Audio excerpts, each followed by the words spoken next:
It is a great pleasure for me to introduce our speaker today, Katrine Smiet, who is presenting a talk entitled Ain't I a Woman? Sojourner Truth, Feminist Theory, and the Unstable Category of Woman. And let me very briefly read out her bio so that you know what quality researcher we have with us today. Katrin Smiet is assistant professor in gender and diversity studies at Radboud University. She has a background in philosophy and gender studies. Graph entitled Sojourner Truth and Intersectionality, Traveling Truth in Feminist Scholarship was published by Routledge in January 2021. So I would say almost fresh off the presses in terms of academic publishing schedule. I am incredibly happy that you've agreed to speak to our students, and I'm yielding the floor to you. Thank you so much. And thank you all for being here this evening. I'm really happy to be here, and I'm really happy to present this talk, which indeed comes from my work on Sojourner Truth. So maybe a little bit of notes of contextualization to begin with. Sojourner Truth was an abolitionist and a women's rights advocate from the United States. She was active in the 19th century. She was born into slavery and lived the first decades of her life as an enslaved woman. But after she gained her freedom, she became really known as a public speaker. The image of her that you see here on the slide is one that she would sell at these conventions to sustain her livelihood. And Truth is especially known within feminist circles for a speech that she gave at a women's rights convention in Akron, Ohio in 1851. And that speech is known by the repeated question, "Ain't I a woman?" So in my research, Sojourner Truth is a guiding figure. I've done research on how this story is told and how it's retold by feminist scholars from different times and places and different geopolitical contexts. And in particular, I've been interested in how the story of Sojourner Truth is related to intersectionality, because it's often taken as a kind of origin point for intersectional feminist thinking. So thinking about the relation between feminism and anti-racism, between gender, race, class, and other axes of oppression. So within my work, I trace the travels of this figure, and I look at how the story has been taken up, how it's been reworked, and how it's been retold. And I also work with this figure of Sojourner Truth as a figure to think with. So how this story, in a way, also speaks back to contemporary feminist debates. So please, indeed, let me know if I'm talking too fast, or if anything I'm saying is unclear. I'm happy to adjust, of course. It's hard where I cannot see the people who are participating today. So it's helpful if you let me know when I'm start speeding up, perhaps. So what I want to do today is I want to look really at that central question in Truth speech, the question, "Ain't I a woman?" And here it has to be said that one topic I'm not taking up is really the question of the historical accuracy of this speech, because there's a lot of debate within the scholarship about which version of the speech actually is the correct one. Did Truth actually say those words, "Ain't I a woman?" Or is this put into her mouth by that version of the speech which became so famous? For me, it's not so much today about the historical Sojourner Truth, but it's really about Truth as a figure that has inspired and opened up questions for feminists in the 20th century who work with this story and who work with this speech. So with that kind of caveat, I want to move to a passage from the speech and look at how that question, "Ain't I a woman?" comes up. In the version of the speech, as it was recorded by Francis Gage, the question returns no less than 4 times. And it returns in the passage that I put on the slide here. In the first iteration, Truth notes the discrepancy between existing social norms about how women should be treated, helped into carriages, lifted over ditches, have the best place. And she contrasts those to her own experiences and treatment as a Black and formerly enslaved woman in the 19th century. Nobody ever helped me into carriages or over mud puddles or gave me any best place. In then asking, ain't I a woman, she can be understood to question the relation between the recognition of womanhood and receiving specific social status and privileges. In the second iteration, she calls attention to her physical strength. Look at me, look at my arm, and her subjection to physical labor. I've plowed and planted and gathered into barns. Here, asking, and ain't I a woman, can be understood as interrogating the association of womanhood with bodily weakness and physical fragility. In the third iteration, she notes her equivalence to men in her ability to work, eat, and even undergo physical punishment, work as much and eat as much as can, and bear the lash as well.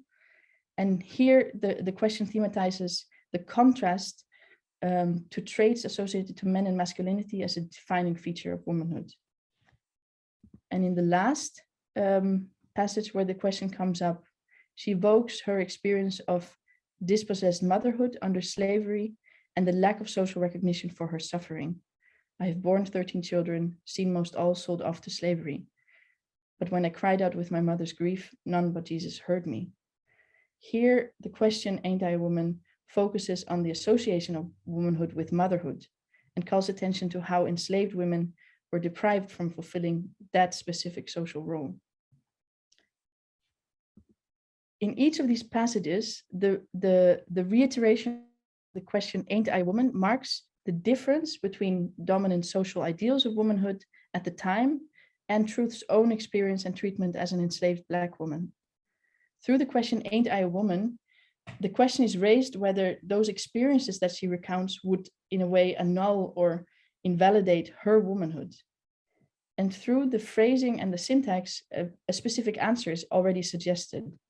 The positive one, which affirms Truth's womanhood despite that degrading treatment that she received and the ways in which her life experiences deviated from a normative understanding of woman.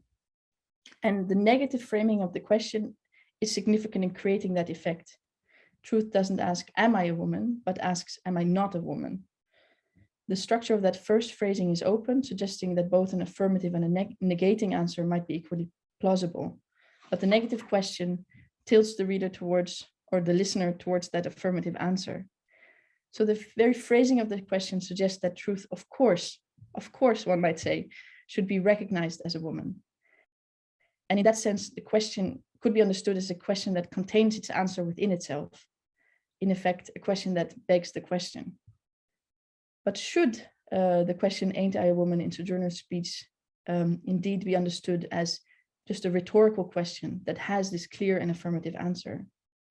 If the answer is an unequivocal yes, then what does that do, or what does it mean for that category of woman that is claimed and affirmed in the process? Does the question rely on woman as a given and stable category into which Sojourner Truth, and we might extend it and say other marginalized women, are simply to be included? And if that's the case, how does that project of inclusion or expansion relate to a feminist effort to also question the notion of woman?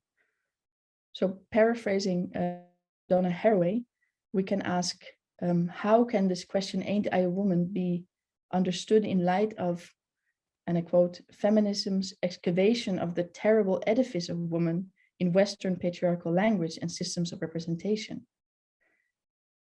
In other words, is Truth's question to be understood as one that asks for recognition and inclusion within that terrible edifice, as Haraway calls it?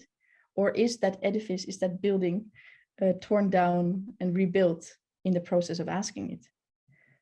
I would argue for the latter. Rather than simply asking for inclusion within a given and stable notion of woman, in my reading, and I hope to convince you today, truth's question destabilizes it without abandoning it altogether. The question, I argue, performs two key feminist moves. On the one hand, critically interrogating, and on the other hand, critically affirming the category of woman. These two seemingly contradictory moves characterize not only truth's question, but run through different feminist engagements with the category of woman. So in this talk, I want to highlight or want to introduce you to three approaches to the question. A Black feminist reclaiming of the question, a post-structuralist feminist rewriting of the question, and a trans feminist resignifying of the question. And in going through these different readings, I want to show how these two moves of critically interrogating and critically affirming the category of woman are both at work in different configurations and in different degrees within the feminist readings of truth speech and of truth's question. So in this sense, the objective for me is to perform a feminist genealogy of the category of woman by way of a genealogy of the question, ain't I a woman? So I'm not aiming to offer a comprehensive account of different feminist theorizations of the category of woman, but instead I'm working through authors and texts that explicitly engage truth's question. And today, neither that is comprehensive, but I focus on some key points within each of these approaches. So I'm going to take you through how truth's question has been taken up by different feminist thinkers from these different traditions to both critically interrogate and to critically affirm woman. And through this specific partial lens, I hope it opens up some key debates on gender and the notion of woman within the feminist tradition, I think are still very much at stake today. So I want to start with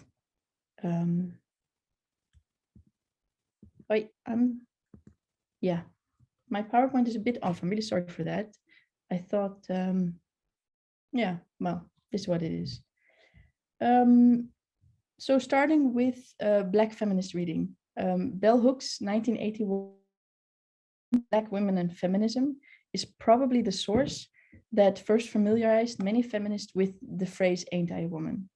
So in this famous debut, Hooks provides an historical overview of the marginalized and often invisible position of Black women in United States history, moving from the time of slavery, abolitionist struggle, segregation and civil rights movement to the Black and women's movements of the late 20th century. And she argues that Black women have been consistently marginalized, not only within mainstream society, but also within women's movements and in Black struggles.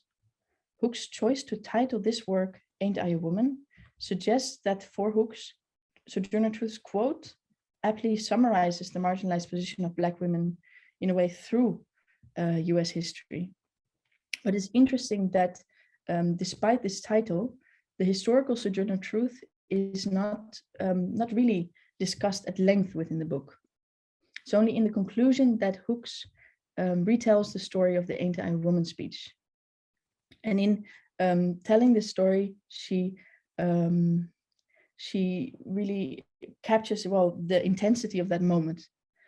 So she writes of a white man who yells at truth, I don't believe that you're really are a woman, and a white woman screaming, don't let her speak, don't let her speak.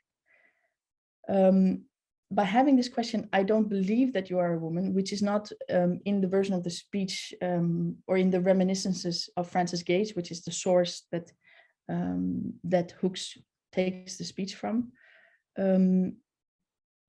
Well, by prefacing the question with this statement, I don't believe you are a woman, the function of the question within the speech of truth is really consolidated, right? The speech serves to affirm truth's womanhood, despite the doubt and suspicion that is cast upon it.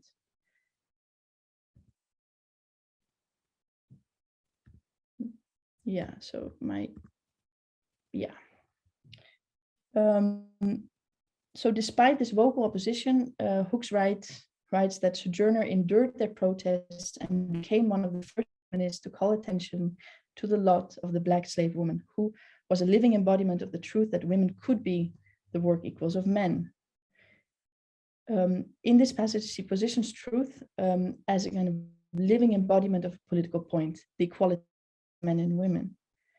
And the phrasing indicates that for Hooks, it is really truth's embodied experience as a Black and as an enslaved woman that is crucial.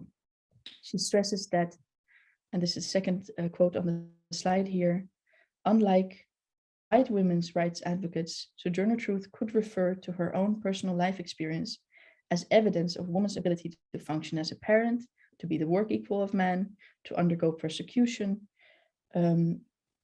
physical abuse, rape, torture, and to not only survive, but emerge triumphant. In other words, Truth's lived experience of enslavement, Blackness, and womanhood in times of severe gender and racial oppression are crucial. Through her embodied experience, she challenges the dominant image of womanhood that was held both by her white male interlocutor and the white feminists who fought for women's suffrage, but not for abolition. So in Hook's reading, it's through Truth's defiant embodiment and by drawing on her lived experience that she effectively proves them wrong. She demonstrates that the sexist and racist norms of womanhood are misguided. Besides this passage in which she discusses the speech and the historical truth, truth is not prominent within the work. And neither is actually the phrase, the titular phrase, "Ain't I a woman," explicitly attributed to Truth. So this is quite interesting and significant, I think.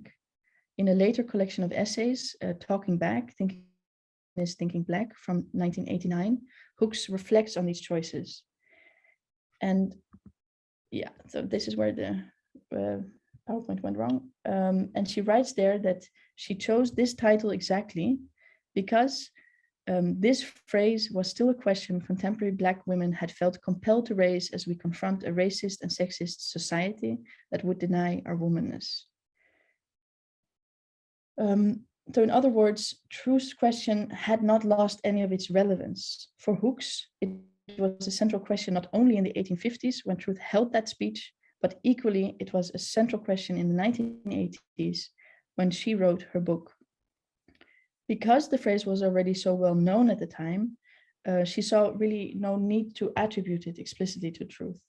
And looking back, Hooks writes, "I did not think that I would be masking Sojourner Truth's identity or lay claim to her words as though they were my own, but rather I sought to claim the experience they invoked, to shift the attention away from personal identity, speaker, back to the words themselves and the meanings they evoked." So Hooks is really not necessarily focused on the historical Sojourner Truth as the speaker of these words. Instead, she's invested in the phrase, "Ain't I a woman?" and the political power that it carries. So rather than focusing on the specific historical Sojourner Truth, it is the experience of exclusion and discrimination that the question captures, an experience that resonates in the 1980s when Hooks writes, and that still resonates today for many women of color, as popular references to Sojourner Truth's speech attest to. So looking back at her own book and its title, in Talking Back, Hook reflects, "For me, issues of identity were raised by the absence of quotation marks around the question, 'Ain't I a woman?' No comment on the inner pages that would claim these words as property of Sojourner Truth." So Hooks is grappling when she's writing this in 1989 with the complicated nature of her own move to depersonalize the question, to draw it away from the specific identity of the historical truth to a general statement that expresses a particular experience that Black women in the United States in some way may have shared across historically different contexts. I also think that the removal of the question mark from the phrase is noteworthy. So Hook's reading foregrounds the rhetorical function of the question as answered in the affirmative, and removing the question mark compounds this effect. It turns the question into a statement. Rather than asking about Black women's womanhood, the phrase, together with its subtitle, claims Black women's position in the feminist movement and reclaims Black women's womanhood. So as a Black feminist scholar, so Hooks takes on Sojourner Truth's question as her own. She's asking the question anew in her own historical and political context. So the implication is strongly here that in the 1980s in the United States, truth's question continues to be relevant and continues to be illustrative of the way in which Black women's womanhood is treated, both in society at large and specifically within feminism. So it's a kind of rhetorically, actually, I would say, placing, Hooks places herself, and she's not alone in that. Also, Kimberly Crenshaw takes up truth's question in a similar manner. So she places herself in the position of the one who is asking that question. She takes on truth's question as her own question and as a question for her own times. So a form of identification with Sojourner Truth is also at work there. And in this Black feminist reading of Sojourner Truth's question, the two moves that I highlighted to start with, critically interrogating and critically affirming woman, are both present, but the affirmation of Black womanhood takes precedence. The concept of woman is critically interrogated in that the implicit whiteness of this supposedly universal concept of woman is exposed and is challenged. So Hooks exposes how Black women have been denied a certain social status and privileges historically associated with this category of woman and the devastating effects of that exclusion. Of course, not being fully recognized as women has been a major source of legitimizing violence against Black women, not being seen as worthy of protection and dignity as white women, not receiving the same social status and privileges. With feminism itself, the implicit association of womanhood with whiteness also has strong negative consequences. The dismissal or deprioritization of issues affecting non-white women. But this is what provides the urgency for the Black feminist move of critically affirming Black women's womanhood, demanding recognition of not only Sojourner Truth's womanhood, but the historically disparaged and even outright negated womanhood of Black women in general is thus a politically pressing matter, not only for Hooks, but for Black feminist thinkers more generally. So in order to address the violence perpetrated by the denial of the category of woman to Black women, Hooks is dedicated to a critical affirmation of Black women's womanhood and reclaiming the question originally asked by Sojourner Truth by asking it anew provides a powerful means to do so. So rather than being outdated, as Hooks says, it is still a question Black women had felt compelled to raise as they confront a racist and sexist society that would deny their womanness. So what is at stake in Hooks' intervention or Hooks' reading here is an expansion of the category of woman in order to be able to fully recognize Black women's womanhood.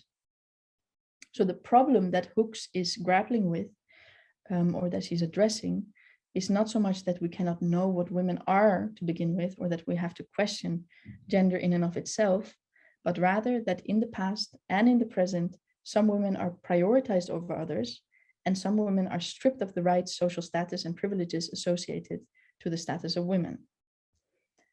Now, in contrast to this Black feminist reading that focuses on the affirmation of Black womanhood, I want to turn to a very different one, and that's the post-structuralist feminist reading that rewrites truth's question, I would say. So here I move to Denise Riley. In the book, Am I That Name? Gender and the Category of Women in History, published in 1988, Riley questions how the category of woman has historically and discursively emerged. She argues for a perspective that understands woman not as a stable and coherent identity, but instead as a contingent historical formation. And in the opening of this book, Riley makes explicit reference to Sojourner Truth. That's the quote that is on the slide here. Riley writes, "The Black abolitionist and freed slave Sojourner Truth spoke out at the Acorn Convention in 1851 and named her own toughness in a famous peroration against the notion of women's disqualifying frailty. She rested her case on her refrain, 'Ain't I a woman?' It's my hope to persuade readers that a new Sojourner Truth might well, except for the catastrophic loss of grace in the wording, issue another plea, ain't I a fluctuating identity? For both a concentration on and a refusal of the identity of woman are essential to feminism. This its history makes plain. So moving from ain't I a woman to ain't I a fluctuating identity, Riley radically rewrites Truth's seminal question. Different from Hooks, who restates the original question in the 1980s, Riley suggests that a contemporary Sojourner Truth would or should ask a different question altogether. So Riley argues for reframing the question itself, not emphasizing womanhood so much as pointing to the unstable and fluctuating nature of all identities and identifications. For Riley, the key to understand feminism as a political and intellectual project is exactly this ambiguous relation it has to the notion of woman. Feminism for Riley both draws on and radically challenges this category of woman. She sees it as inherently unstable and volatile, but at the same time, feminism really cannot do without it. So it's both a foundation and an irritant to feminism. Without the category of woman, feminism would be, and I quote Riley, lost for an object, despoiled of a fight, and in short, without much life. At the same time, this category cannot be taken for granted. To question what woman is and what woman means, that lies at the core of feminist thought and feminist action. So Riley reads the category of woman as fundamentally ambiguous, and the task of feminism is one that has to navigate these quicksands of women. In order to get out of these quicksands of women, Riley advocates for a feminist stance that is ironic, that is pragmatic, that is agile.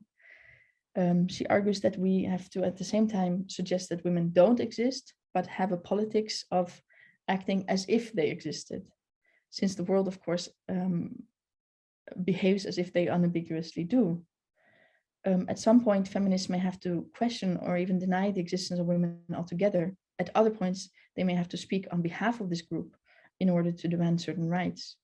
For Riley, this is not a contradiction, but instead it's the hallmark of a pragmatic and a versatile approach, which responds to the needs of a particular political struggle and context. Now, in Riley's view, the problem of the singular and maybe capitalized even woman, which to some extent had been recognized by feminists in the 1980s, was not resolved by decapitalizing that and by pluralizing it, talking about women. Instead, warns Riley, also this pluralized notion of women also carries a lot of issues with it. Recognizing differences between women doesn't resolve the foundational problem. And here I quote her again: the now familiar device for challenging the essentialism from a feminist perspective attacks its false universality in representing the experiences of usually middle-class white women as if they embraced all womankind. But this move to replace the tacit universal with the qualified some women's experiences is both necessary and in the end inadequate. Below the newly pluralized surfaces, the old problems still linger. So here we can read Riley as making reference to interventions by Black feminists like bell hooks that I just discussed, who emphasize differences among women, including those of race and class. On the one hand, she very much recognizes the importance of these attempts to pluralize women in order to recognize differences between women. She says they are necessary, but she also critiques them and she names them as inadequate. In criticizing this pluralizing move as a solution to gender essentialism, Riley's starting point is that the criticism of white educated Western feminism for generalizing from its own experience have been strongly voiced and have had their proper impact. This is a quote. But in hindsight, we can say that this idea that these critiques have been heard and responded to already in the 1980s, when Riley's writing clearly is politically a bit short-sighted. She presents what I would say a persistent problem of ethnocentrism and racism within feminism as a problem that has been addressed, that has been solved and dealt with. Making this claim now more than 30 years ago makes it quite striking, right? For me, it reads as if Riley here underestimated this ongoing challenge of building an inclusive and diverse feminist movement. And maybe there's a kind of more interesting point also to make here about how then she understands the relation between gender and, let's say, race and class. Because Riley understands what she calls these pluralizing interventions, can be voiced by Black feminists, post-colonial feminists, queer feminists equally. She understands them as working primarily on the level of pointing out intra-group differences, pointing to the existence of all different sorts of women. And this intervention, in her view, doesn't fundamentally impact or affect the notion of gender or notion of woman itself. In other words, Riley considers race, class, or sexuality primarily as variables that signal differences between women, differences between the experiences of white women and women of color, between women of different socioeconomic positions, between lesbian, queer, and straight women. But the extent to which those differences actually might shape the category of woman itself is not really addressed. From an intersectional lens which looks at the co-construction of gender, race, class, sexuality, and other axes of differences, that intersectional lens in a way goes beyond this pluralizing intervention that Riley criticizes, right? The key intervention of an intersectional lens is to get out of this additive model, which adds, let's say, racial differences to gender, but instead it foregrounds how gender and the very notion of woman is foundationally shaped through race.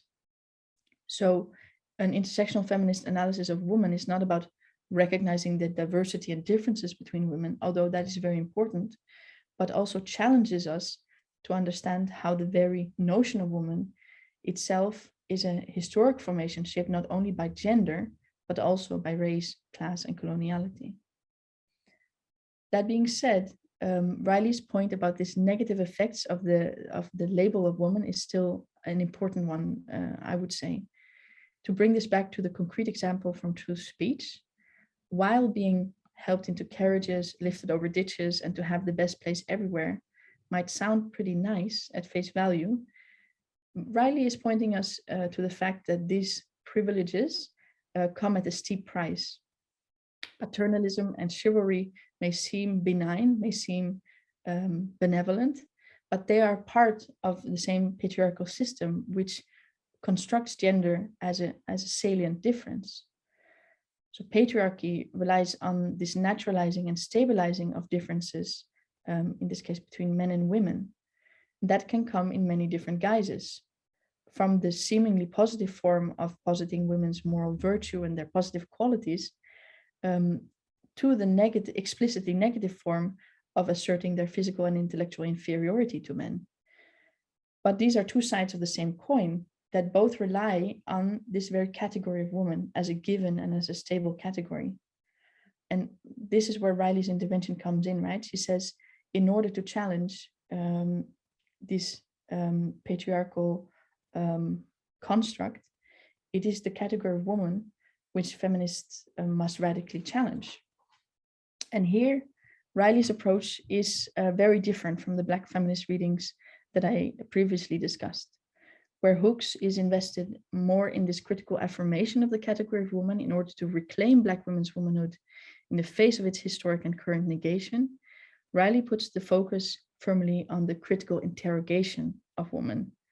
Her project is invested in critically interrogating and deconstructing the category of woman by exposing it as this historic contingent formation.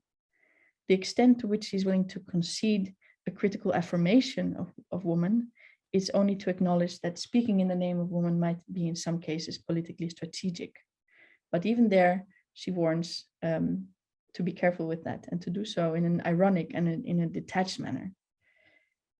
In this move, it can sound as if Riley dismisses the political urgency that prompts Black feminists like bell hooks to affirm the category of woman.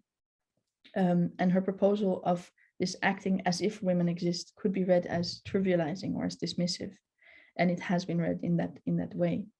However, I would suggest that it's not necessarily that, or not only that. There's also a political urgency in Riley's intervention, and an urgency to address how gender oppression operates through the category of woman. Where Hooks and Crenshaw are addressing the violence of being denied recognition as a woman, Riley is addressing the violence of this recognition itself. And here we can read it as that she sees woman as a kind of a Trojan horse, right? Yes, being recognized as a woman can come with some advantages, but also it carries these problems inside it, because both being marked and not being marked as a woman can be a source of oppression. I skipped the critique to Riley because I'm looking at the time. Yeah, so the last approach I want to bring to you is a reading by trans feminist authors. So this is a more recent way the question has been taken up. So a group whose womanhood is regularly called into question today, both within public discourse, but also within feminist debates, within feminism, are of course trans women. By bringing the question, ain't I a woman, in relation to trans feminism, I think we add another layer to the question.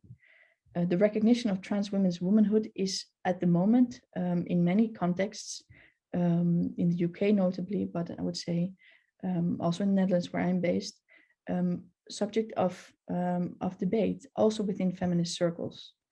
On the one hand, the rights and visibility of trans individuals and trans struggles has been growing. On the other hand, this increased visibility has also led to a backlash.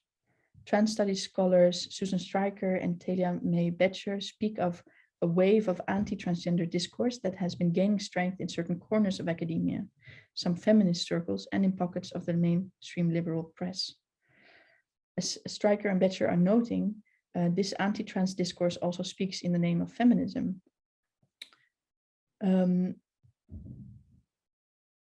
So the idea that gender transition and trans identities form a threat to feminism, of course, has quite a history within feminist thought, and that history is reactivated today. And in this virulent anti-trans discourse, which I don't want to give too much space to, trans women are sometimes considered as interlopers or intruders within women's spaces, while trans men are seen as deserters choosing a position of social privilege. I don't want to give too much space to that, but why it is important is that for anti-trans critics, feminist thought has taken a wrong turn by considering gender as a social construct rather than as a biological fact. And a fear that motivates this, in my view, seems to be that that then, if we understand gender as socially constructed, that then women as a subject of feminism, as this natural subject of feminism, will be lost out of sight. Now, of course, trans studies, trans feminism responds to this, critiques and kind of position against this anti-trans turf discourse. And Susan Stryker is, of course, a pioneer within this field of feminist scholarship. And in an article where she introduces the field of trans studies, she posits that the feminist contestation about how women should be understood and who does not count as a woman has a long history. And she draws that history right back to Sojourner Truth. So here is a quote where she does so. Susan Stryker writes, "First wave African-American feminist Sojourner Truth's famous question, ain't I a woman, should serve as a powerful reminder that fighting for representation within the term woman has been as much a part of the feminist tradition as has asserting the value of womanhood and fighting for social equality between women and men. Woman typically has been mobilized in ways that advance the specific class, racial, national, religious, and ideological agendas of some feminists at the expense of other women. the fight over transgender inclusion within feminism is not significantly different in many respects from other fights involving working class women, women of color, lesbian women, disabled women, women who produce and consume pornography, women who practice consensual sadomasochism. Just as in these other struggles, grappling with transgender issues requires that some feminists re-examine, or perhaps examine for the first time, some of the exclusionary assumptions they embed within the fundamental conceptual underpinnings of feminism. So in this passage, Stryker positions truth's question as a reminder that the question of who does and who does not legitimately count as a woman is really not a new one, but instead one that has a long history within feminism. These exclusions from the category of woman proper can take place along many axes. Stryker here mentions class, race, sexuality, disability, and sexual practices. And she suggests that trans women's claim to womanhood should be understood as comparable to that of these other groups that have been excluded and pushed out. Calling attention to the instant struggles for recognition and representation that take place within feminism, she suggests that these struggles should open up for reconceptualization of key concepts within feminism, and notably the very concept of woman. With this trans-feminist resignification of truth's question, the tension between the two moves, critically interrogating and critically affirming woman, is once again played out. Transfeminism can be understood as a specific angle through which dominant norms around womanhood are contested and challenged, and at the same time also a domain in which a strong positive claim to womanhood is being made. This intervention is both comparable to and intersects with other exclusions from normative understandings of woman. To some extent, and this is what I would like to avoid, the story that I'm telling here today can be heard as one in which first Black cis women demand recognition of their womanhood in the 1980s, and now in the 21st century, it's trans women of different racial backgrounds demanding recognition of their womanhood. And that would suggest a kind of move from Black feminism to trans feminism. That's not my intention. Historically, also, it doesn't, it would be problematic. Instead, the timelines of feminist, anti-racist, queer, and trans struggles are much more complex and tied up with each other, right? And here, like, if we understand, as Bell Hooks recently in 2014 did in a public interview that she had with author and activist Janet Mock, she says we can understand actually already truth's claim to womanhood in 1850 as a queer and as a trans moment through this lens that we can read it today, right?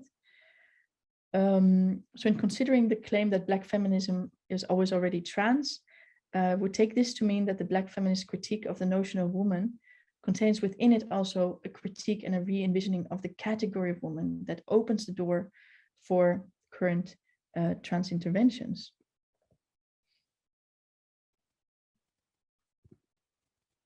That brings me to my conclusion. So the feminist genealogy of woman that I have taken you through in this exploration of different feminist readings of truth's question serves to me as a reminder that woman is in no way an innocent or straightforwardly descriptive term.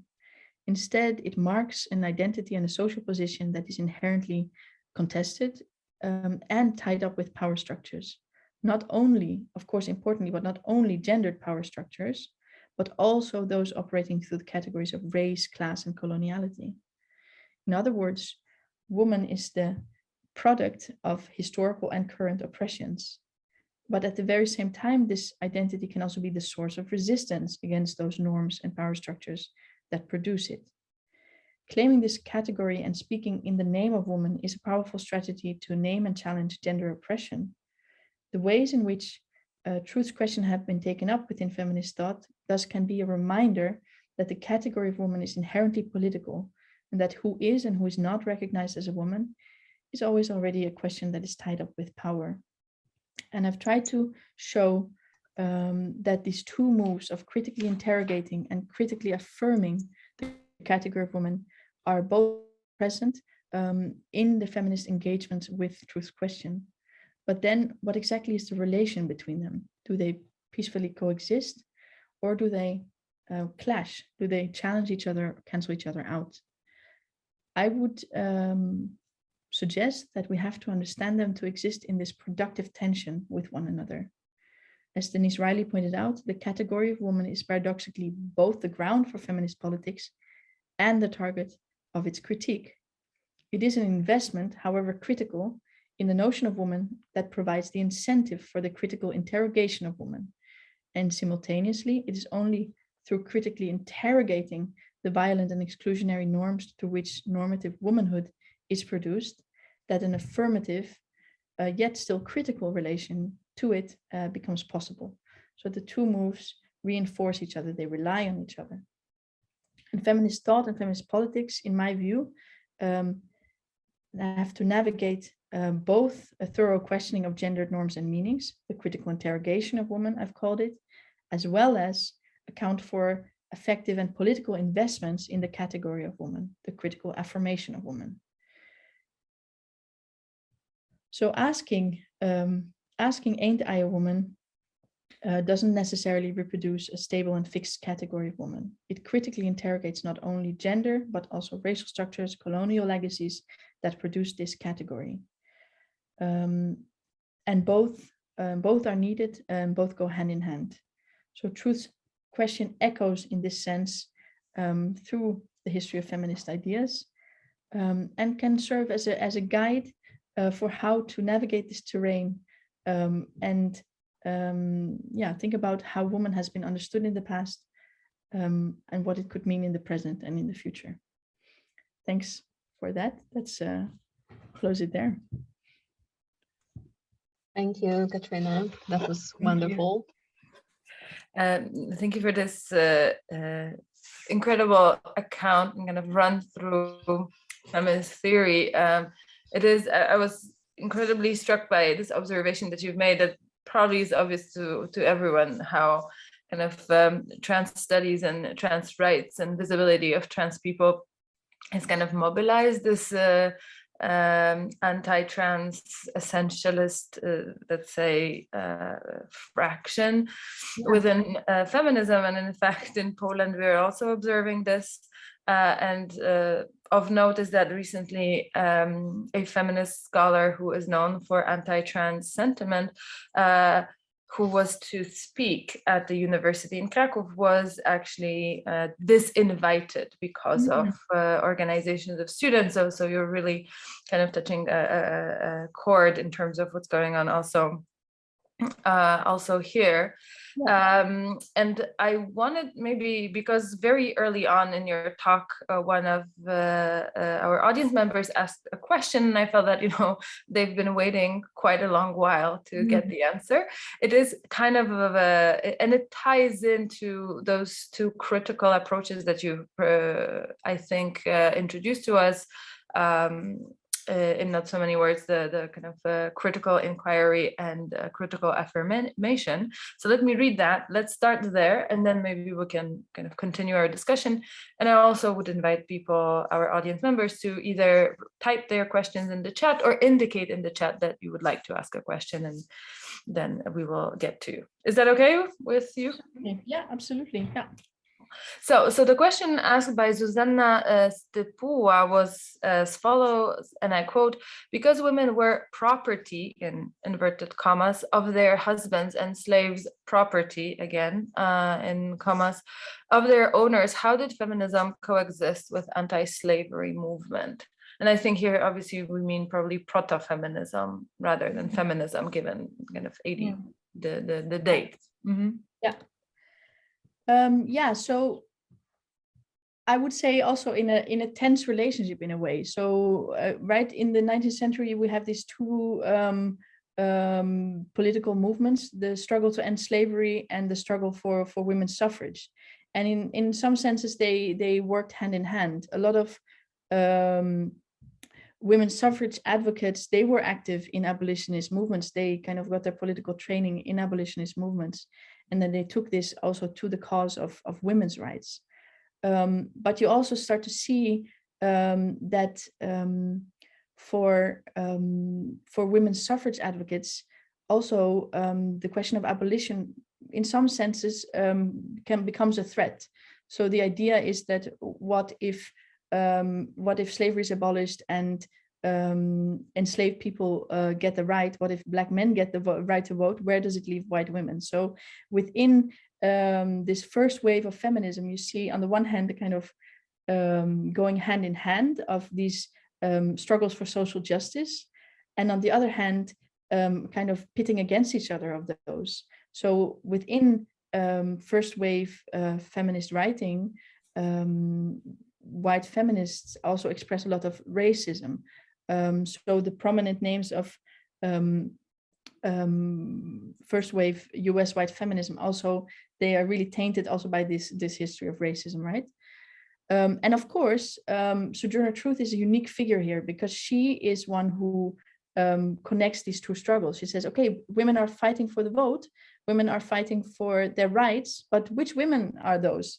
If it is white women, then where do I fit into that struggle? And this question, ain't I a woman, can be read in that sense as a question directed at the fellow feminists as well, not only at those who would deny women the vote, but it's also a question to the feminist movement. How do feminism and anti-racism connect? How do they intersect? So in that, I might have moved a bit from the original question, but I hope this answers some of it. Yeah. No, I think that this does address it, and I think that it is also, I mean, it's too easy to get swept up in kind of those rosy narratives of allyship, because it makes sense that two groups of oppressed people will kind of go hand in hand in removing oppression that is served more or less by the very same people. But here you kind of illustrated for us, I think, the ways in which these oppressed groups might see each other as competition, let's say, in terms of victimization and so forth. So thank you for that. We have another question in the chat, and I will read it out to you. This is more, I think, about the more modern context. And this is from Kacperka Gutmaniszewski, who writes, are conservative feminist movements, the ones that aren't inclusive, especially when it comes to trans women, rather marginal or relatively large and influential? So if you could, like, if you can map out for us, what do you think is the current kind of state of feminism? It seems this is a question about that, but in different words. Yeah, so definitely, I think they are gaining ground, I would say, in contemporary debates again. There is, especially in the United Kingdom, there is a kind of prominence of these voices within feminist debates. A recent case that I was reading about is a professor called Kathleen Stock, who either resigned or was pushed out from her university for feeling that she was censored over expressing certain positions, that there's kind of a taboo against what they would name as gender critical feminism. And of course, it really matters where you position within these debates, how you read this, right? Is it that now there is a huge taboo and certain things cannot be said, or is it rather that there's a kind of a backlash happening and a conservatism within feminism? In my what I'm trying to show here is that those feminist positions which would claim that feminism needs this very stable, biologically grounded, natural category of woman in order to have any kind of political effectiveness. Well, that's never really been the case within feminism.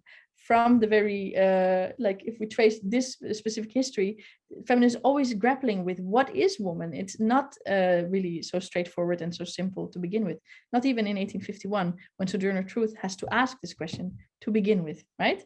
So if we think that feminism needs this kind of biological notion of woman, I would say think again, kind of,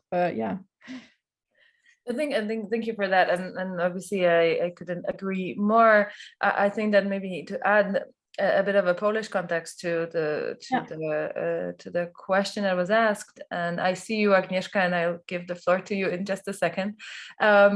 Is that at least in some cases in Poland, for example, the feminists who hold these trans sentiment are usually ones that are more established than some other people who, let's say, have those kind of more trans feminist views. And there can be, and then these are obviously broad strokes, but some point to certain generational change that's going on. Obviously, I do not want to paint this kind of homogeneity on generations of Polish feminists, but definitely at least in the Polish context, you have a certain power and privilege that comes with age and institutional position that then makes as you called it, gender critical approaches maybe more legitimate in the face of, let's say, feminism that in the mainstream is, I think, going towards more inclusiveness and trans inclusiveness. But that's basically a comment from me. And Agnieszka, I'm sorry I kept you waiting. Please go ahead. Thank you. Well, I think I have a kind of follow-up to this, because I've been kind of thinking about this connection between kind of trans feminism today and Sojourner Truth 200 years ago. Yeah, so definitely I agree with what Marta said just a moment ago, and I thought also about the access to kind of mainstream media that the people who have more privilege and more kind of established positions have, versus those who don't have access to kind of popular I don't know, media outlets in Poland, and that's the way this kind of discussion today is being I think kind of played out in the Polish context. But coming to my question, which is I'm trying to formulate it in a way that is sound. So I've been thinking about how kind of trans exclusionary feminists often paint trans women as not women because of their supposed masculinity.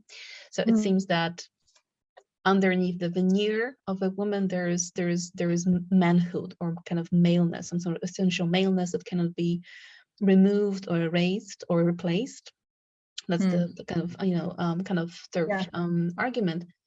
But I was wondering, what then would be the kind of equivalent in Sojourner Truth's kind of "Ain't I a Woman" speech? So she's denied her womanhood because of what exactly? Like would that be a kind of form of masculinity that is frightening or kind of unacceptable? Would that be a kind of different axis? I'm kind of wondering if it's something similar or different, this basis for exclusion or denial of her femininity or womanhood. Yeah, I think in the passages of the speech, it is also quite explicitly, right? The physical strength, the kind of doing certain types of labor, undergoing physical punishment. Those are the examples that she's raising to say. Well, those are the examples that she's raising to say, look, I am different from what the norm of womanhood would be, but am I not a woman nevertheless? So really this kind of the juxtaposition of femininity and masculinity, traits associated to women, traits associated to men, I would say is kind of key there. And is key also, I would say, indeed in that racist denial of womanhood to racialized women. It really plays along that axis as well, but in a different way, of course. It is not the same biological or naturalizing, biologizing logic as is happening in the cis trans topic. So here I'm just thinking it's an interesting question to me to really think about the differences there. Yeah, And of course, I guess the main argument I'm trying to make is that these different exclusions from womanhood can happen along very different logics or along different axes, and of course also shouldn't be pulled apart so much, because they also interlock or they intersect as well. But even as they are so different, they kind of maybe there is a kind of red thread running underneath them as well. A thread which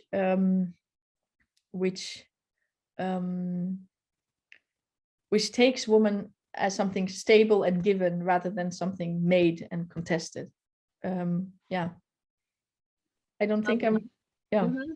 So thank you, because I was thinking about something that probably does not appear in Sojourner Truth's essay. I mean, I read it a couple of years ago, so but I remember this kind of, as you said, this kind of thread of, let's say, kind of masculinity, like this reference to her strong arms and kind of plowing like I don't remember, like an ox, right, in the fields, and so there is this danger of not being feminine enough by being too masculine. But then on the other hand, there is this whole kind of pseudoscientific racist discourse about Black women being in a way in excess of femininity, like when you think about Sarah Bartman and all those kind of late 18th century, early 19th century medical experiments kind of proving that there is an excess of whatever female energy, of femininity as well. Absolutely. So there's like you can't win in a sense, right? It's either too masculine, too male, or too female, too feminine. Like there's always so many axes of exclusion that can be employed, even sometimes at the same time. Even though that's not happening in the Sojourner Truth essay, well, I don't think so. It's still in like a larger cultural climate. You did have those kind of different axes of I don't know, kind of sexualization, let's say. Yeah. Thank you. I think I'm done with my question. Yeah, thank you for this. It's really interesting to think about, and also indeed how kind of shape-shifting these things can be, right? And they can be contradictory at the same time. But in that contradiction, still build this, like strongly police what is in and what is excluded through very contradictory norms somehow. Yeah. Thank you. We have another question in the chat, so let me read it out. Again, we're coming back to more current moment. This is from Nadia Agam-Mawey. My question is related to the racial and white supremacy aspects within Western feminism today. How do you think feminist interventions intervene in the rest of the world today, and how it continue to perpetuate the, again, white savior trope, thinking, for example, of Afghanistan post-US withdrawal? Where are we on this debate today? That is a very important, but also difficult question for me to answer. I would say, let me see where I would start.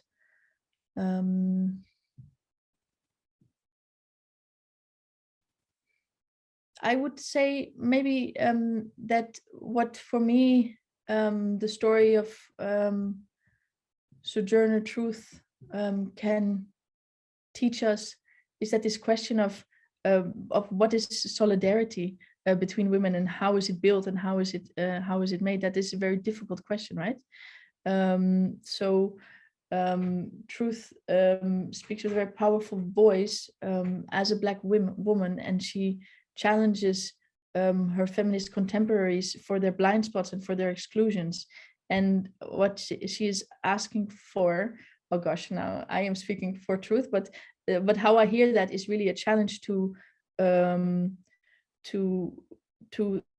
think about feminism in this broad sense. That's not only about that is not blind to other social inequalities and other social issues, but really thinks about power structures as they intersect. And this is, of course, a huge challenge.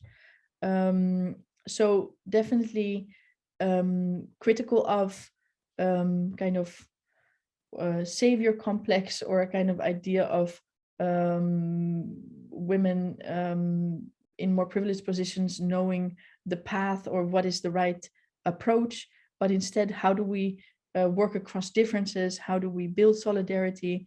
And how do we how can there be space for different positions in a kind of shared struggle? This is this story kind of challenges to think about those difficult issues. Yeah. Thank you. I think it's a big question, and thank you for attempting to answer or kind of put this question in the context of your research on Sojourner Truth. And I see that Rhonda would like to ask a question, so please go ahead. You can unmute yourself. Hello, I am Rhonda from Kentucky, USA, and have a special connection with Ain't I a Woman. My sister, my oldest sister, back in the early 70s, did this speech in a beauty pageant. She was the only Black candidate. And it was we're in a predominantly white area in rural Kentucky. And you know how most of the beauty queens come out, even for their talent, they come out dressed in evening gowns or, you know, tap dance out, whatever. Well, she came out dressed as a Sojourner Truth. Wow. And she gave this speech. And you talking about backlash, and she was homecoming queen at Murray State University, the next town over, but the community was not ready for it. So as a child, we were familiar with Sojourner Truth, and you know, we spew that and Ain't I a Woman.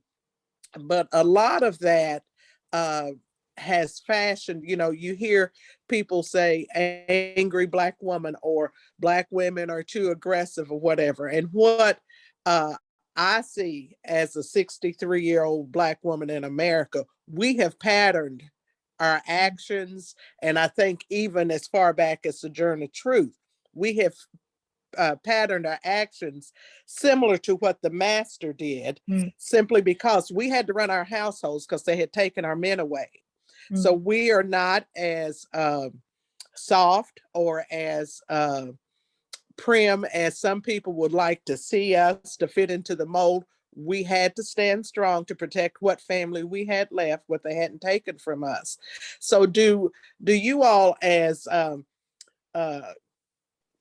Caucasian, a majority women, see us as angry or aggressive, or did you see that in Sojourner's the speech? Thank you first of all for sharing this story. It's really interesting to hear how Sojourner Truth was taken up by your sister, and of course with these negative responses it gathers. Definitely, I've looked in my research at these stereotypes and how they persist. In reading Black Feminist Scholarship has been a source of learning about how these discrimination, how this racism plays through also within feminist movements, right? And I think, well, maybe one comment I would also make is that as a white woman researching on this topic, it's been really also a journey. Oh gosh, it sounds terrible, but has been really a path for me also to be accountable to my own position and to this history, right? That we all carry with us. And here, I was sorry not to bring it today because I didn't have time, but there's a quote from Kimberly Crenshaw who says, you know, the story of Sojourner Truth is a widely read feminist story. It's kind of iconic feminist story, but she says, in a way, white women inherit not truth's challenge to patriarchy, but they inherit truth's challenge to white feminism. So starting from Sojourner Truth and starting from this particular place to think about the history of feminist theory, it's also to really start from those points of racism within feminism, racism within white feminism, and how are we complicit in it today? How are we reproducing it, and how can we challenge it? That I think is the key challenge ahead of us. Yeah. Thank you. Thank you for sharing that. I can see that there is Thank you. one more question, and I think I'm afraid that due to our time limit, this will be the last one. But I think it's a juicy one, so let me read it out. This is a question from Anna Temel. Following on the topic of trans inclusion and feminism, as I currently study, and Kathleen Stock's previous university, we've had many discussions on her claims privately and during my course on feminism.